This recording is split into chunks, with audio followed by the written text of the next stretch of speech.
on this episode of the Holy Hand Grenade Podcast. Okay, so here's the thing. Episode 13, this is going to be a very unique episode because we know when Jesus was born. Yep.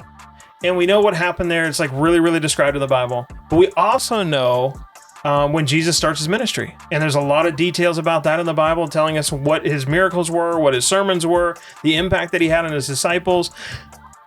But that space of time in between when he's a kid and a young adult, all the way up until he's 30 years old and starts his ministry, what happened? Like, what's that all about? Yeah. The silent years of Jesus. Let's go. We have the Holy Hand Grenade. Yes, of course. Welcome to Bible study. Study what? The Bible. What was that you said? The Bibles are going to study themselves. It's correct, yes. That is what I've been saying. Oh, Lord, bless this thy hand grenade.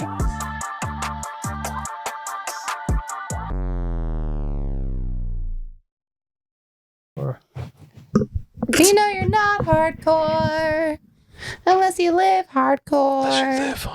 But the legend of the rent was way hardcore. Boom. Okay. Shot still good? Shot to the heart. And You're too late. Is it you're to blame or you're too late? Oh, no, it is. You're You're to to blame. You Darling, you give love a bad name. Shot through the heart.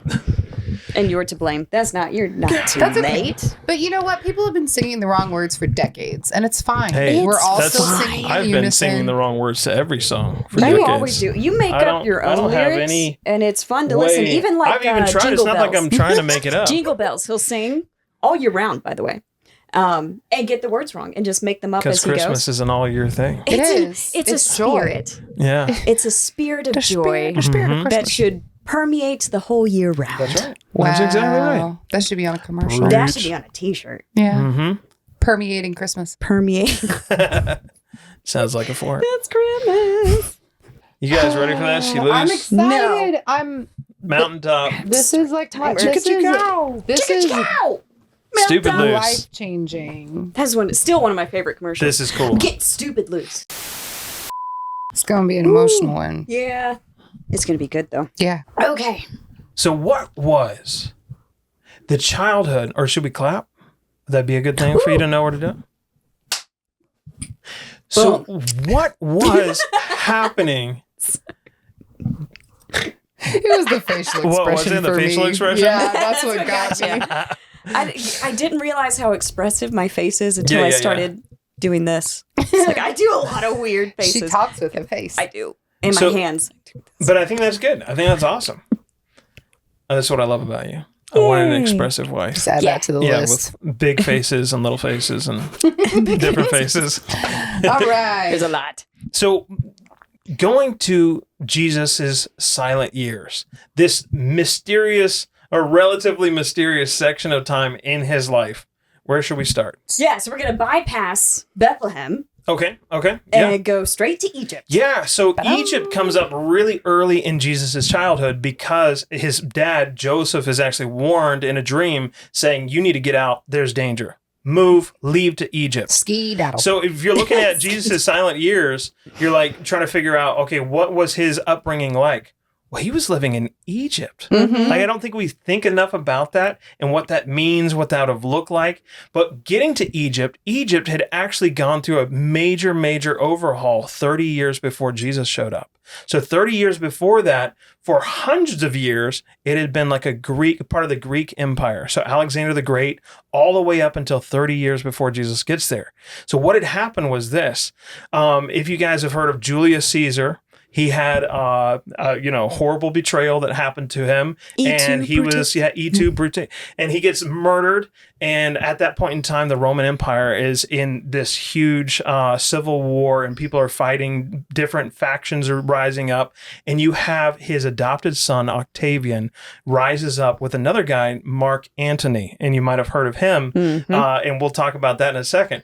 But the two of them team up and kill and take out all the people that killed Julius Caesar. And then they divide the empire, the Roman Empire, east and west. So Octavian takes the west, and then Mark Antony takes the east. They still don't get along very well, though. And so to keep the peace, you actually have Mark Antony marries the sister of Octavian, Octavia, but that only lasts for a few years. Then he deserts her, betrays her, and starts his affair with Cleopatra, which everybody knows about. And so they have like multiple kids. Yeah. Oh, yeah. Like it's a long-term thing. It's a long-standing thing. So the rage and the seething and so that is happening for a long time. Like didn't like his brother-in-law. Octavian is not feeling the Mark Antony thing. So, anyways, there's a final battle for the entire Roman Empire, and at this point in time, Cleopatra, Mark Antony, they lose, they commit suicide, and there's movies about it and everything like this. And she was the final pharaoh of Egypt, and so that was a really huge deal. But Octavian now gains control of the entire empire, and he becomes the official first emperor of the Roman Empire. So before that time, Julius Caesar and everything like that, it was a republic. So there's elected officials, senators, things like this. But now Octavian becomes the emperor, and he changes his name to Augustus. Yeah, but he had some other names, right? Yeah. Didn't he have some other quite pompous names? So I was looking into it, I was like, well, why would you change your name? What's the big deal? Like, I mean, everybody knows who you are. You've already got a long-standing career. The reason he changes his name is Augustus actually points to the divine. It means things like majestic, sacred, exalted. Then he takes on another title, Divi Filius, which means son of God. Ooh. So Julius Caesar. Son of God. Where do we see that I feel like there will be some connections made with so that. this is the dude that's in power. Hey, we love getting people passionate about reading their Bibles. If you could like, comment, subscribe, hit that little bell notification thing to let you know when we post new stuff, that would be awesome. It would help us so much so that we can tell more people about how cool the Bible is and how awesome Jesus is. Thanks. Yeah. And so Julius Caesar posthumously, after he's died, the senators and stuff, they get together and they actually make him a deity. And so he called Caesar Augustus calls himself the Son of God. And so to continue to increase that power, he didn't want just political power or military power. He also wanted religious power. He also takes on the title of Pontifex Maximus, which where have we heard that before? The Pope. It basically means the high priest, or that's the title for the high priest, but it means the greatest bridge builder. So bridging the gap between man and the gods. Right. It was a term for Roman pagan mythology. Yeah. Yep. Interesting. Yeah, absolutely. So anyways, that's a very interesting thing. And this is the time frame that Jesus was born in. And this is when he goes to Egypt. It's about 30 years after all of this has gone down. And we pick up in Luke 2 where it says, and Caesar Augustus demanded that all the world should go to be registered for the census. This guy was actually specifically named in scripture, which is, from my knowledge, pretty rare. Yeah. For a ruler, it only happens a handful of times. So it's very interesting that Caesar Augustus specifically is named in Luke chapter 2. Well, it still hurts my brain that Cleopatra was happening right before Jesus was happening. She was 30 years before Jesus. Yeah. That doesn't click right. Yeah.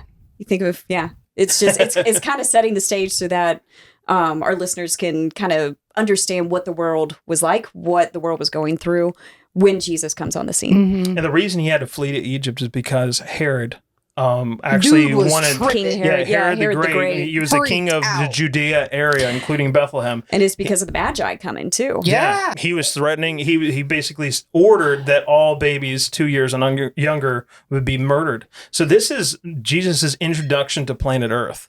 Hey, we're lovely people worth saving, right? Yeah. And meanwhile, we're slaughtering little babies that are under 2 years old. We don't want to lose our power and stuff like that. Yeah. A great representation of humanity. That's awesome. Great job there. So that's why they go to Egypt, and Joseph gets a visitation from an angel of the Lord.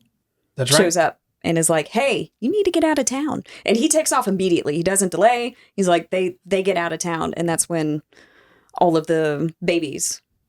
Yeah, exactly. And this is actually prophesied. I think it was like, how many years was that? 600 years. In Jeremiah 31:15, it's prophesied that this will happen. And you think about this, it's like if Jesus wanted to go ahead and prove that he was Jesus, he could try to purposely, intentionally fulfill certain prophecies just so he's like, oh yeah, I'm the Messiah.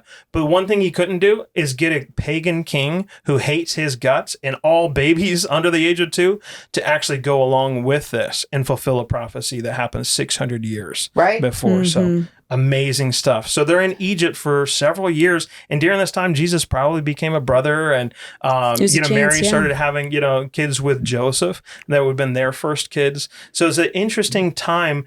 Jesus comes in. He's got heavy Greek influence. He's got Roman influence, Jewish influence. All this happening at a very early age. Yeah. Well, and even in like Egypt, you said, which is just right. Yeah, that's But interesting. like bizarre. you said a second ago, like how could Jesus have orchestrated, Herod fulfilling that prophecy? Yeah. Jesus wasn't even 2 years old yet. So his parents would have had to be the ones that got Herod to do the thing. So they would have had to be the one to in be able to cahoots. fulfill that prophecy. Yeah.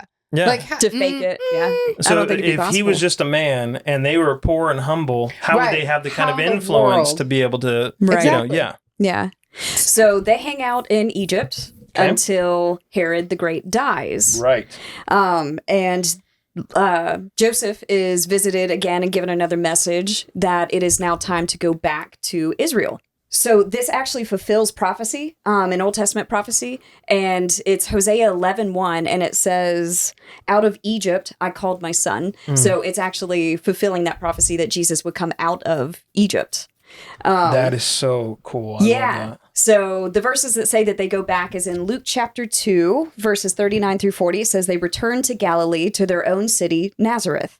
And the child grew and became strong in spirit, filled with wisdom, and the grace of God was upon him." So it sounds like Mary and Joseph were actually from Nazareth. Okay. But they had gone to Bethlehem for that census that Herod the Great had set up, and why so they had gone there. And that's when Mary actually gave birth. So when they moved back to Israel, they went back to their hometown, which was Nazareth. Yeah, and Caesar Augustus, set that up.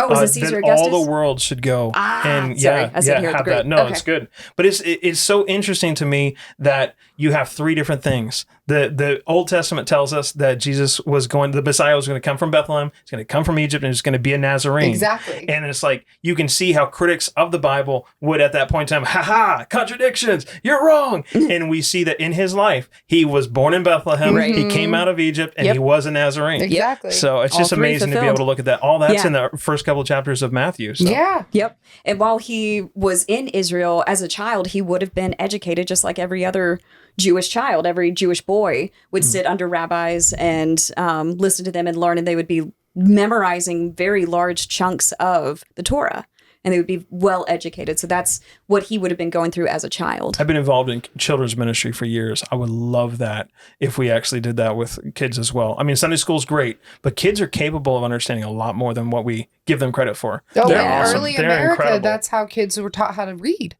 Was memorizing scripture. That's so cool. Oh, that's cool. I didn't know that. Yep. Yeah, these are the things that we forget over time, as things get, Like taken big away chunks. from school and It things. wasn't just here's these 2 verses, memorize these verses like we do in Sunday school. It was like big chunks of the Bible that these kids would memorize, and that's how they learned how to read. I love the story of Jesus at 12 years old coming in. It's Luke 2, verses 41 to 50. And Jesus comes into, basically his parents went to Jerusalem for the Passover feast. They show up, they do the Passover feast, and are headed home back to Nazareth. So we know that they're still living in Nazareth at the time. And basically on their way home, they realize Jesus isn't there. And they're like, where is Jesus at? And so they go back, and it takes them days to be able to find him. And they find him all the way back in Jerusalem. And he's spending time with the Jewish leaders. And he's actually asking them questions and covering scripture and answering their questions. And they're marveling at his wisdom. They're just, verse 49 says, and he said to them, and this is when his parents came back. And they're just like, You're like, where are you? What's going on? And Jesus' response is, why did you seek me? Did you not know that I must be about my Father's business? But they did not understand the statement which he spoke to them. And so just imagine, as a human, you're trying to be a parent, but then at the same time, you have to understand your child is God. Yes. And so it's like, and you're literally telling your earthly father. Somebody needs to write a book on, hey, they did. Yeah. But you're like, you're telling your earthly father, I've got to be about my heavenly Father's business, to his face. I mean, that's crazy. What an interesting situation to be in. But at the same time, it gives us an insight. He was not a normal kid. No. He was not, like, people were noticing. Right. You know? Yeah, he stood out. And it's interesting that his parents were searching for him for 3 days, by the way. So they lose him, and by all accounts, he could have been dead. And so for 3 days, and then they find him in the temple in his father's house 3 days later. So 3 days. Anyways. That's awesome. So it does appear that Jesus spent the rest of his silent years, so maybe from like 10 to 30 in Nazareth. We do it's know like 20 that, plus years. Yeah. So we know that he came back after Herod the Great was killed or died. And that was about the age that he was 4. And then he was back by 12. So he was back in Israel by the age of 12 because we see him here in the temple. Makes sense, yeah. So there are some theories that Jesus went to the Far East, that he went to India. He went to India. So 5,000 what do you think, Nicole? Did that seem like it could be accurate, or where does that come from? So there is zero evidence of that. How Absolutely none. Zero. There's none. That's so one thing minimum. that's interesting is that That's pretty minimal. It's a small amount. All right. So what's interesting is that all the major religions have to do something with Jesus because he was God on earth. And so they have to incorporate him somehow. So a lot of the religions will do that. So, for instance, some Buddhists, it's not all Buddhists, but some Buddhists will claim that Jesus was a Buddha or a Bodhisattva, which is one that denies himself of nirvana to be able to stay here and teach others. So they're like, he was a Buddha. And then others say that he came and trained under Hindu priests or whatever in yogic things and all that. So, so he was one of the great teachers or something like this. Right, he was one of the great teachers. So the problem The dude was born enlightened. Like, why would he have to train? So he was that he became enlightened, but Jesus claimed to be the light. Right. So I don't think he needed to be enlightened. He was the light. You don't have to turn the light on. He was the light. He was the light. Yeah. So anyway, but what's interesting is that it was a long time after Jesus left that these ideas started to come out. So it was like maybe in the Middle Ages things started to pop up, but it really became popular in the 19th century when a Russian guy named Nicholas Notovich, did I say that right? Notovich? Yeah. Yeah, Notovich. In the 19th century, claimed that he found some ancient Tibetan manuscripts. And he said that Jesus, who he actually named as Isa, Nicholas Notovich, which is the Muslim name for Jesus, which I thought was interesting. Yeah, so strange. Isa in these Tibetan manuscripts, and he went to this monastery. He names the monastery and said that he trained under Buddhist monks. So scholars have gone to the monastery that he named specifically and talked to the monks, and the monks were like, nope, that's completely made up. That was fabricated. We have no records of any Jewish man coming. What's their conclusion? What are the scholars? So their conclusion is that it's completely debunked. And the documents that he claimed to see, those Tibetan manuscripts, have never been seen by anybody else. It's so interesting how that happens. Yeah. More often than you think it does. Like these magical documents that told us this secret, crazy, cool thing. Right. We don't know what happened to him, though. So, like, all these people that are saying, oh, Jesus went to India or he studied abroad here or that kind of stuff. No. Yeah. So what's the biblical evidence that he was in Nazareth? Well, we covered that as soon as they left Egypt, they moved to Nazareth. Then at about 12 years old, we check back in with Jesus, and guess where they go? Where they're living? Nazareth. And then we see in Mark chapter 1, verse 9, that when Jesus starts his ministry at age 30 and he goes to John the Baptist to get baptized, where does he come from? Nazareth. Then later on in Mark chapter 6, we see when he goes to actually preach to the people in Nazareth, they know who he is. Right. So he actually had time to build a community, a reputation. They understood, they knew him, they knew his family, they knew his job. It reads like this, Mark chapter 6, verses 1 through 3. Then he went out from there and came to his own country, and his disciples followed him. And when the Sabbath had come, he began to teach in the synagogue, and many hearing him were astonished, saying, "Where did this man get these things? And what wisdom is this which is given to him that such mighty works are performed by his hands? Is this not the carpenter? Or the tecton, the son of Mary, and the brother of James, Joseph, Judas, and Simon? Are not his sisters here with us?" So, I mean, that was basically their take on that. Mm-hmm. Yeah, I mean, the whole town knew exactly who he was. But that would happen with a small town, right?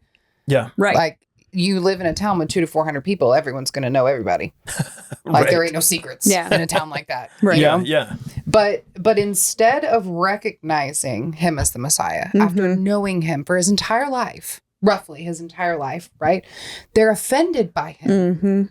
Instead of saying, hey, he's never sinned. There's got to be something to this. You would think. Like, we've never seen him do anything that is in the category of sin. So I wonder if he is the Messiah. No, they're just super mad and like, nope, this can't be the guy. It's just another dude coming around town saying, hey, I'm the Messiah. He's going to end up like all the rest of them. But that's in Mark chapter 6. It says, so they were offended at him. But Jesus said to them, a prophet is not without honor except in his own country, among his own relatives, and in his own house. Now he could do no mighty work there, except that he laid his hands on a few sick people and healed them. And he marveled because of their unbelief. Then he went about the villages in a circuit teaching. Now, side note, it says I like how you said that. Side note. Yeah, he could do no mighty work except heal a few people. Just a couple people. That's pretty mighty. That's still minuscule. It's still miraculous. Like, but what? it's crazy that when they didn't believe in him, he was not able to perform miracles there. He was limited. But by that's their what belief. his power was limited. Yeah. That's what his power requires is faith. Right. It's not about what we do. It's about our faith in him. Right. Yeah, that is so powerful. And when you go ahead. Oh yeah, there's one thing I wanted to point out in those verses and the ones that you read as well. Sure. It actually says his own country. So talking about, where was he from? Where was he raised? Where was his home? And it was Nazareth. He came to his own country. So no India. No India. Okay. No. Okay. Yep. Well, that's and it's that's not like important. today. Like people will sell their houses and move. Like Right. Lots of times. Some people move every couple years. People didn't do that then. They settled in. That was their life, their livelihood, their jobs, their homes, their communities. So. Right. You were known as a nomadic people if you did stuff like that. Yeah. Like it was a group of folks that went across the way instead of just one little family saying, oh yeah, I'm sick of this place. Let's move. Right. So the majority of this time of these silent years that this episode is about happened right here in Nazareth. 20 plus years in Nazareth. What were those years like? What do we know about that time? So it's really interesting. It's in John 1:46, and it's Nathaniel speaking, and he says, "Can anything good come out of Nazareth?" Nathaniel, so poignant. Yeah, and I love how The Chosen emphasizes that too. That was really funny. But anyway, so Nathaniel actually said that, and It cracks me up. Right. So Yeah. it was a thing about Nazareth. Really? Nazareth? Like, come on. Can anything good come out of there? So the reason why is because it was this tiny little village. So it was like 200 to 400 people. It would have been nothing but farmers and tradesmen and builders and stuff like that, people who worked with their hands. So it would have been seen as like this country bumpkin kind of town. It wasn't anything big. There were no famous people that came from Nazareth. There was no political leaders. There were no, anything that would have put Nazareth on the map. Right. There's nothing significant about Nazareth. Yeah. But it is interesting that Matthew 2:23 says he shall be called a Nazarene. And it says that by this, it fulfills what the prophets said. But what's interesting is if you look at the Old Testament, there is no prophecy that specifically says that he would come from Nazareth. No. So it's like, okay, so what did he mean that it fulfilled what the prophets said? What does Right. it mean, Nicole? We got to look at the root word. Let's do Original it. language. Let's go. Dive so in. So the original language word, the original Hebrew word is netzer, which means branch. And so Nazareth would literally mean town of the branch. No way. Well, who's the branch? Mm. So if you look at Isaiah 11:1, Surely there must be a precedent. there's Some there kind is of a pattern branch here. mentioned multiple times in multiple prophecies. Isaiah 11:1 says, "There shall come forth a branch from the root of Jesse." Jeremiah 23:5, "I will raise up a righteous branch." Zechariah 3:8, "My servant, the branch." And Zechariah 6:12, "Behold, the man whose name is the branch." And if you're a Nazarene, your name is the branch. Right. So That's crazy. Yeah. So it's Yeah, Isaiah, Jeremiah, and Zechariah, 3 prophets that all mentioned him being the branch. So here comes the Messiah from the town of the branch. So if it had Amazing. been like in Nazareth had been an American city, it would be like Branchville. Branchville. You know, Branchville. No, you gotta say Branchville. From Branchville. Branchville. Yeah, down here Oh in the yeah, he's south. a country bumpkin town, so it has to be Branchville. Branchville. Oh, Branchville. Yep.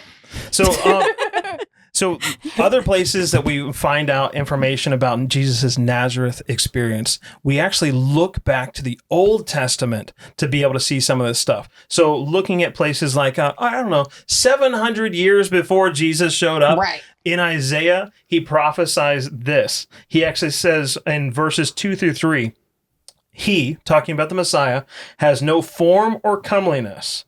So, in other words, he wasn't handsome. He wasn't attractive. He has no form or comeliness when we see him. There is no beauty that we should desire him. And then, rather, he is despised and rejected by men, a man of sorrows and acquainted with grief. So if there's one principle that we can establish on this podcast today, one takeaway that anybody listening to this remembers is that these 20 plus years of Nazareth experience was a time of sorrow. Mm-hmm. It wasn't just the time at the cross, but that he was truly a man of sorrows and acquainted. I think that word hurts me. It means he has a close relationship. Yeah. He's almost a friendship or a connection He with knows pain. it well. I mean, that's it's such a poetic way to put it, but it's such a heartbreaking way to put what he experienced in Nazareth. And it's an insight of what his life was like. And another area where we can find really good details about this is actually in the Psalms. So not all Psalms are the same. There's actually some unique Psalms called Messianic Psalms. Yeah, they're the ones that contain prophecy about the Messiah specifically. So it might not necessarily be the entire Psalm, but there are parts of it that are quoted in the New Testament, either by Jesus or by Paul or the disciples, and they recognize that as, oh, wait, this was in the Old Testament. And they identify it as Messianic Psalms. So a lot of times they're actually identified, not all the time with all the Messianic Psalms, but I know that it starts, or it's written by David, and some people say it's about David himself. But if you look at the first half. Yeah. But that's a pattern as well. Right, because Ezekiel 28 is talking about the king of Tyre.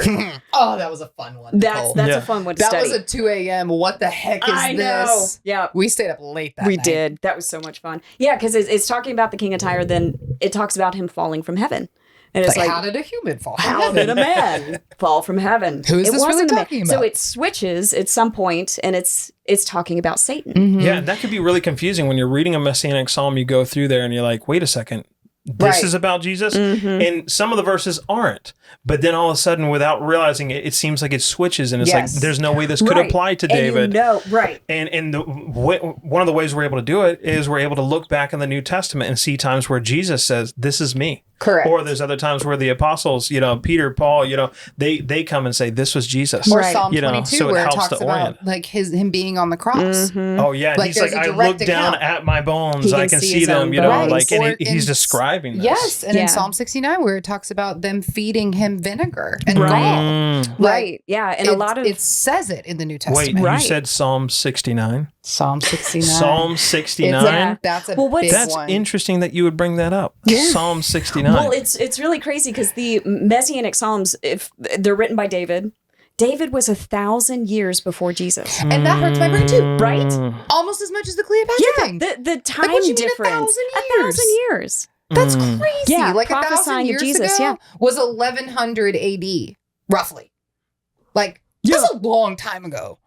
And A thousand David was years before, it would be 1,000 years before Jesus. No, I'm saying 1,000 years ago right now. Oh, gotcha. Sorry, Oh, okay, sorry, gotcha. sorry. Yeah. 1, Oh, 2, it's 3, like- 4. No. 8 Yeah, AD. yeah, Wait, yeah. that was No, opposite way. No, okay, we're but, good. but in Yeah. relation to the time difference, like it was We're talking 1,000 like knights in shining armor literally and castles and in the things Dark like Ages this. and all of that. And David was 1,000 years before Yeah. Jesus, and it was prophesied. Yeah. Things Yes. that physically happened to Jesus were totally prophesied by David Right. 1,000 years before it happened. So Psalm 69 actually gives us a lot of details of what his life was like during those 20 years in Nazareth. That's awesome. Yeah. What are some of the verses that kind of establish that Psalm 69 is a messianic psalm? Like, how do we know for sure that this is one of them? It's confirmed in the New Testament. So there's a couple different verses or a couple different times that it references Psalm 69. It's actually the second most referenced psalm in the New Testament.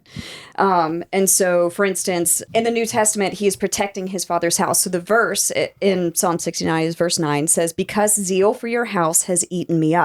And so this is when Jesus is actually cleansing the temple. This is when he's like flipping tables and whipping people and stuff, and like driving them out of the Righteous temple and stuff. anger. Yeah, it says that his disciples remembered this psalm when Jesus was doing it. And it said, "Because zeal for your house has eaten me up." That's and amazing. so it's the disciples who actually identify Psalm 69 as a messianic psalm. And it's talking about Jesus. That was a prophecy. That's so cool. Yeah. 1,000 years. 1,000 before. years, right. And then another one that Ashley mentioned was that he was given sour wine to drink on the cross. So that's verse 21? Yeah, verse 21. It says, "They also gave me gall for my food, and for my thirst, they gave me vinegar to drink." So while Jesus was on the cross, right before he cried out, "Tetelestai," which it is finished, and died on the cross for us, they gave him vinegar to drink. I love that. And like John chapter 19 is where that's at, verses 28 to 30. And it literally says, "So that it would be fulfilled." Right. Yeah, I know. Like, you know, That's it's so right. cool. So it was fulfilled. So people could use something like that and be like, see, he's doing it on purpose. He wasn't the Messiah. He was just fulfilling all the prophecies and stuff. But as we pointed out earlier, there's so many that we've already covered that it's like, there's no way. As That's a almost 400 2-year-old baby, he prophecies. convinced Yeah. Herod, you know. Right, and like But- it would be his idea to Yeah. get fed Right. vinegar on a sponge Exactly. while he's dangling on All a he cross. said With a was, hyssop branch. all he I said mean, was, I like- thirst. That's it. He didn't say, can you give me this? Give me some He vinegar. just says, I thirst. And they brought what was predicted 1,000 years later. They already had the menu. Right. You know, But like- again, Yeah. it's like you said earlier, it was their job as children to study the Torah. Mm. Right? So when he's fulfilling each of these prophecies as a man, they should have known. Yeah. They Yeah. know these scriptures, especially the Pharisees. They know these scriptures. So how can you say that he's not the Messiah? Right. So we've established that Psalm 69 is a messianic psalm, that the majority of these verses are talking specifically about Jesus. Let's dive in, because when I came across this psalm, it began to show me those 20 plus silent years in Nazareth, what it must have been like for him as a child and as a young adult. It says, he was hated for no reason. Verse 4, he says, "Those who hate me without a cause are more than the hairs of my head." What a childhood. Yeah. What a great He was hated. hometown to He be was from. bullied. What an amazing Oh, yeah. experience. Have you ever, anybody listening here, you've been through that. You've been hated. You've been bullied. You've been rejected by society. You can't find friends, whatever it is. Jesus knows how you feel. Then his own family, his siblings reject Jesus. Verse 8, it says, "I have become a stranger to my brothers and an alien to my mother's children." So, obviously they would have seen him as an illegitimate son of their mother. She had an affair with somebody before our parents got together. He's not really one of us. He's just a half brother. And the pain of that rejection is so strong. And we're going to look later into more The details siblings, about his yeah. siblings and stuff. Yeah, and being an illegitimate child back then was way more of a big deal than it is yeah. now. Oh, yeah. Huge yeah. deal. Yeah, there were actually requirements in the Old Testament for how long generations would be considered illegitimate until right. It was 10 generations, wasn't it? I think it was 10 generations. That's so. to the 10th generation.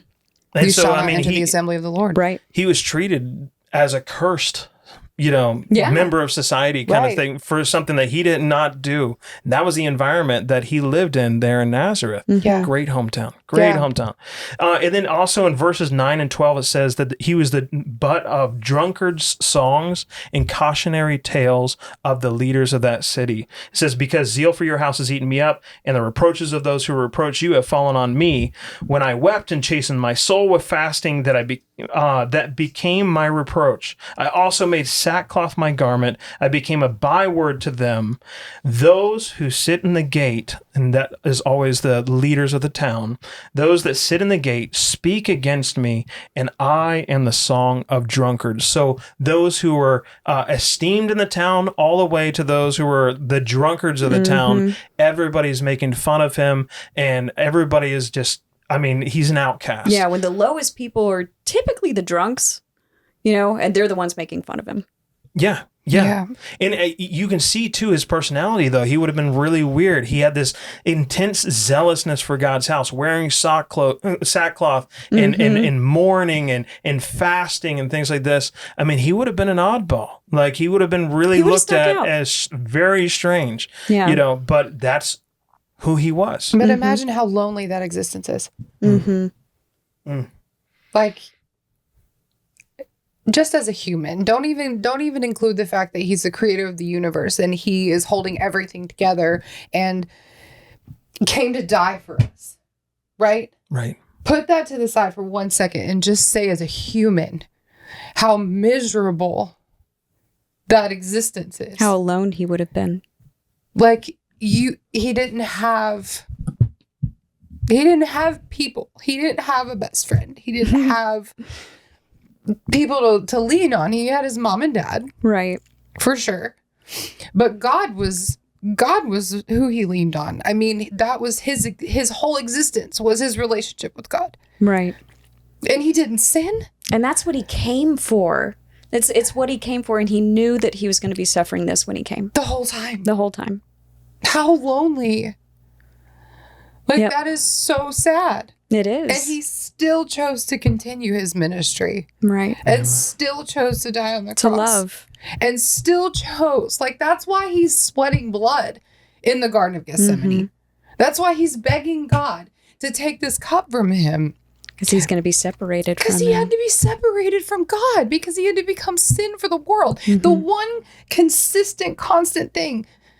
The one sign of hope and joy and peace that he had for his entire existence on this earth, not to mention his whole existence ever, right, was going to be separated from him. And that's why he asked for the cup to be taken from him. Right. And all the way through the scripture, he goes, my Father, my Father, my Father, my Father. And then on the cross, he says, my God. It's the only that the time relationship had changed. The relationship was different for that moment.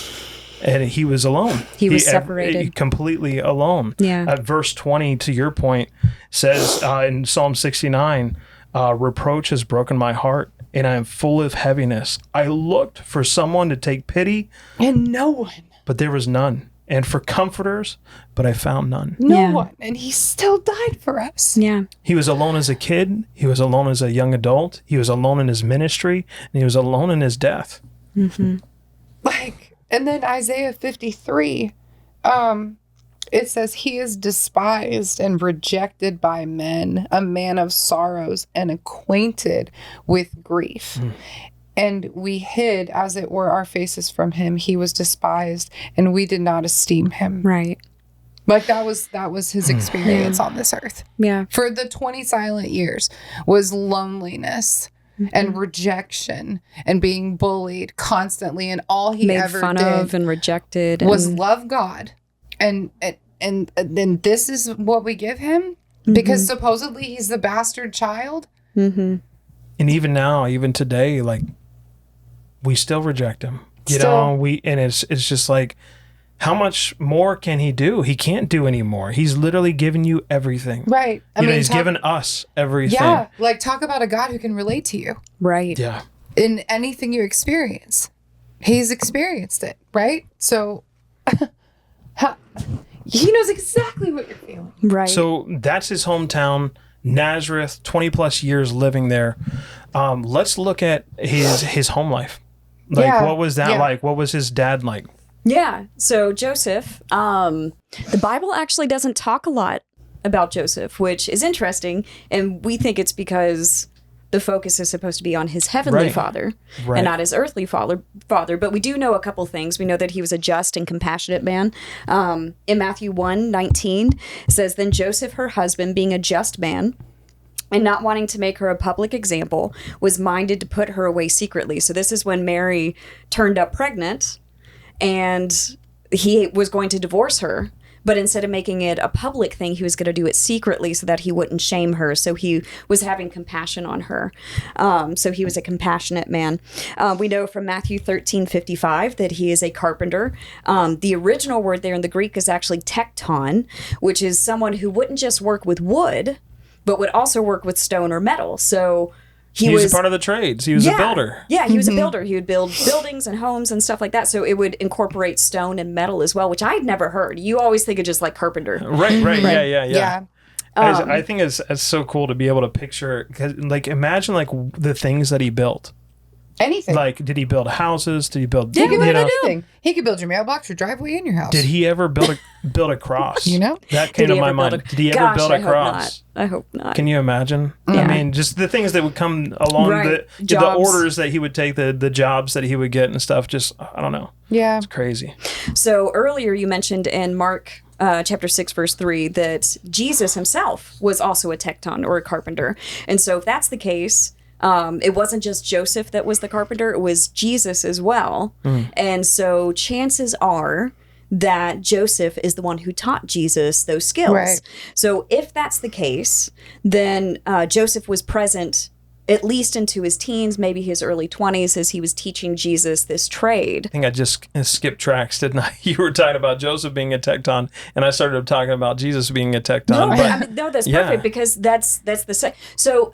And the reason why we're bringing it up is because there is a theory that Joseph died before Jesus's ministry. Yeah. But I'll hop into that in just a second. But just back to Jesus being a carpenter or a tekton, working with his hands. He wasn't this frail and pale dude, just like Oh, frail and pale. yeah, he's like this weakling, like just love everybody kind of person. And he was, don't get me wrong on that, but he wasn't like a weakling. He was strong. He worked with his hands. He would have had calluses. He would have had a tan. He would have been weathered by, working outside and all of these things. So he was a tough person. I think the biggest evidence for that is when he overturned tables and ran people out of tables. Yeah, because it's not like he wouldn't have been.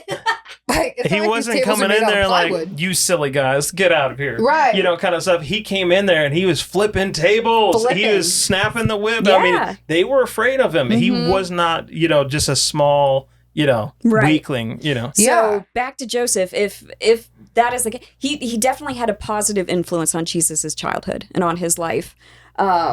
The last mention of Joseph is when Jesus is at the temple at the age of 12. So that's the last time that Joseph is actually mentioned in the Gospels.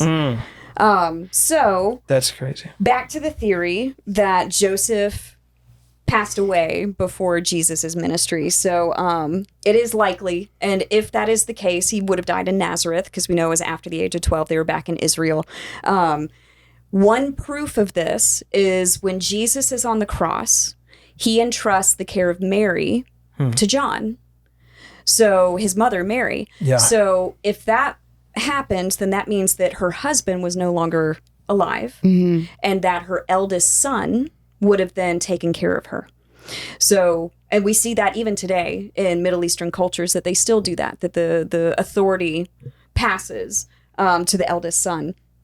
And so if that's the case, then Jesus would also understand what it feels like to lose a parent. So people who are going through suffering and losing loved ones and everything, Jesus also understands that, because most likely he lost his father, earthly father. That is so painful. It is so hard to imagine just the, what he had to go through. And in that situation too, at a young age, losing his dad, I mean, that's hard. And to be there with his siblings and his mom, during that and stuff, if that was the case, if that's what happened. Right. Yeah. And if that was the case, then Jesus, as the eldest son, would have also been the provider for the family.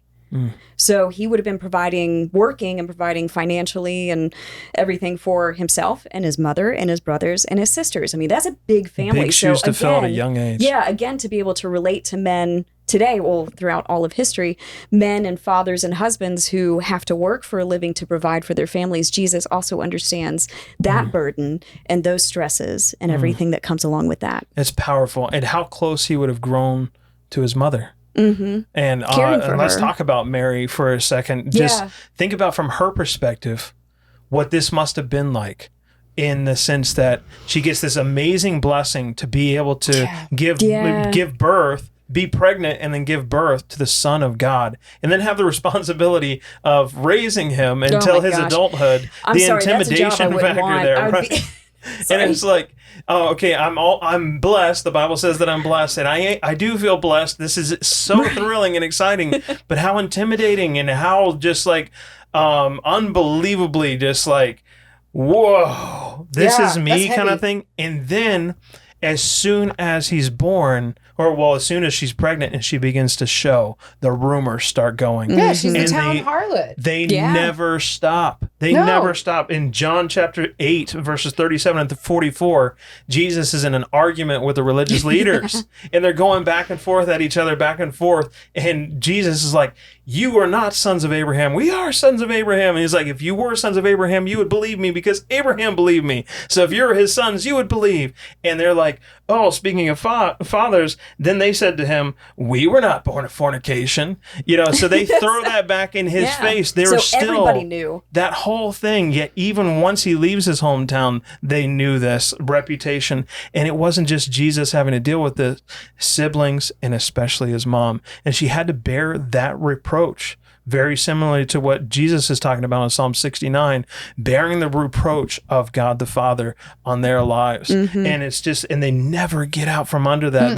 He had to spend the rest of his life. And then he responds to those religious leaders and goes, actually, your father isn't God or Abraham, it's Satan. So, booyah, drop the mic, walk away.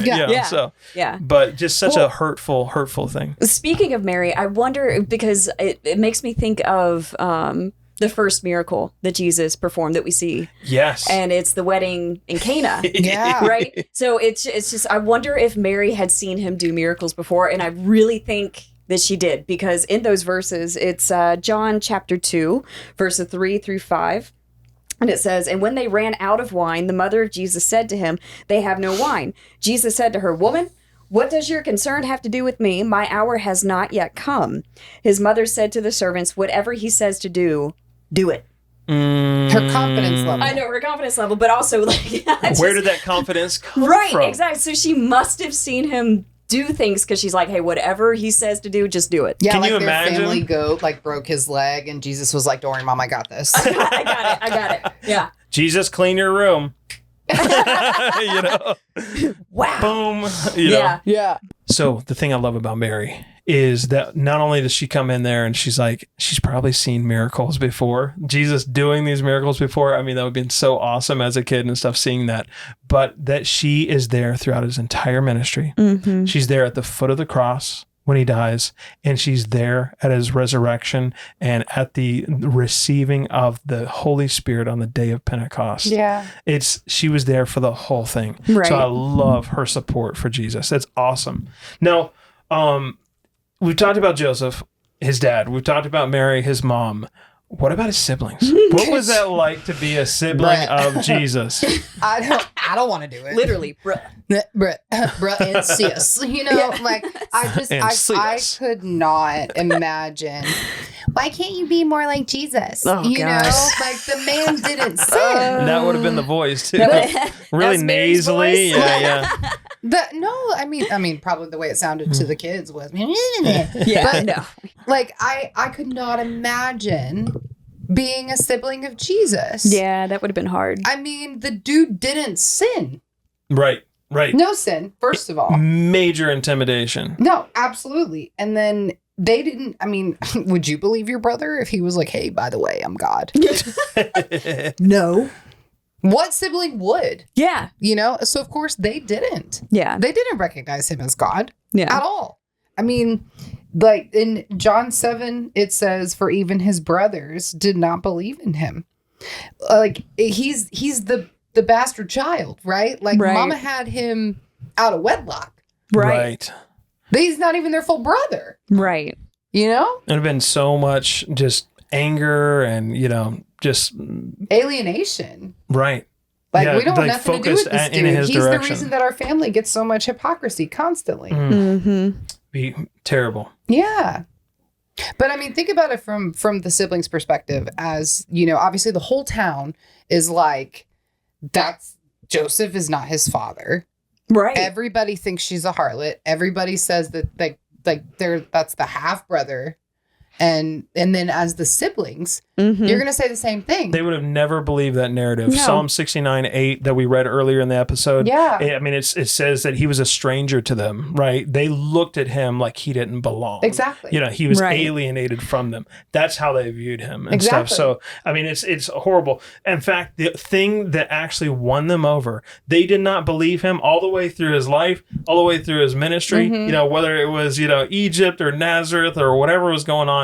And when he's performing miracles and when he's doing all this crazy stuff, they didn't believe him until the resurrection. Yeah. I mean, that's insane. In 1 Corinthians 15:7, it says this specifically that Jesus chose to appear to his brother James before the apostles. And and so it's just such a cool thing to that was a priority to him. It's like, I gotta go tell I'm my not brother. Crazy. Yeah. I know you didn't believe me. I know that we had these issues and stuff like that, but I really am God. Yeah. Well, I mean, think about what it would take for you to believe that one of your brothers was God.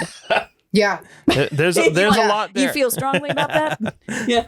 I love my brothers, but I'd be like, no. All three of them. Right. No, sir. Yeah. Yeah. But it would take a lot. I mean, it would take you coming back from the dead. Right. Absolutely. Absolutely.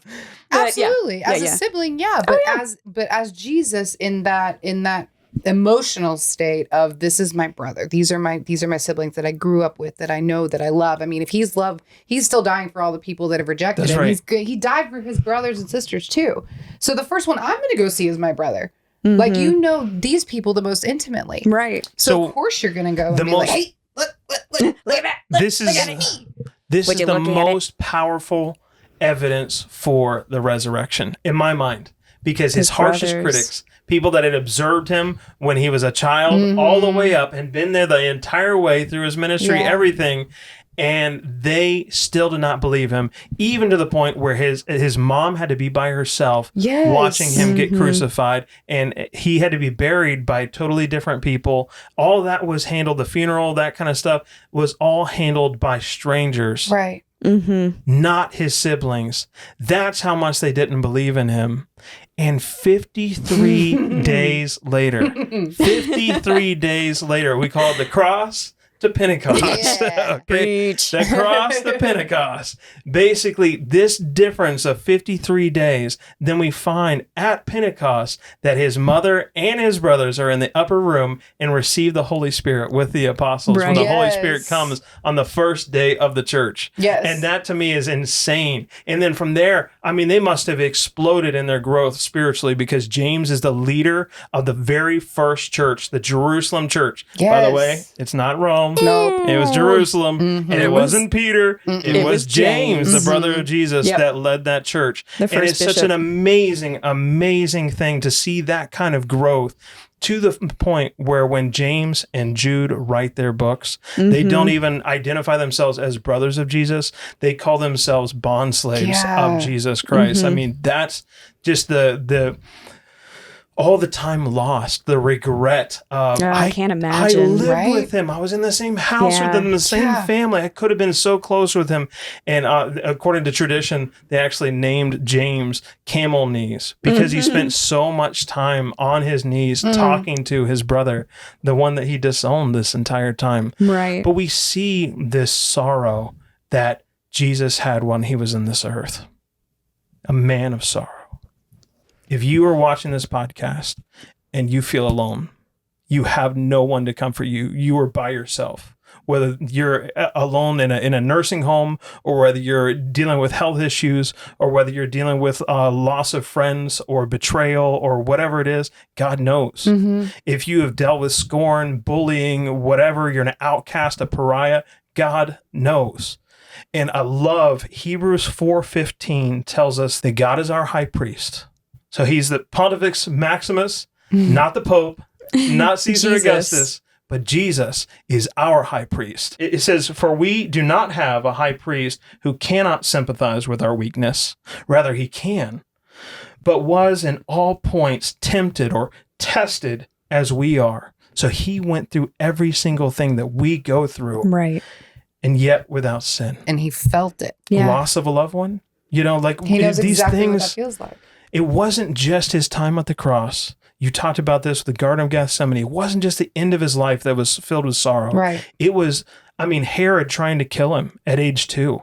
You know, all the way through his life, it was pain, it was suffering. He was a man of sorrow, well acquainted with grief. Right. Yeah. That was great. Guys, if you love this episode, if this was helpful for you, we loved sharing it with you. This is so powerful. There's so much here, and it drives us to study our Bibles. Hopefully that is also what you're doing as well. So like, comment, subscribe, tell your friends about us. If this is helpful to you, tell them about it. But we are really loving putting this out. Comment. We love to be able to have those discussions with you. Find out what you're learning in your Bible studies. We love you. Can't wait to see you on the next episode. Merry Christmas. Thank you, guys. Bye-bye. Bye.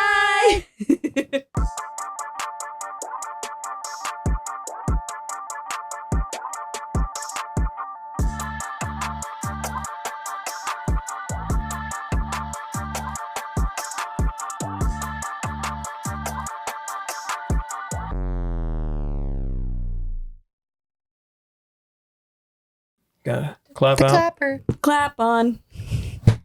Clap on. It's the clapper. Sam's going to kill us.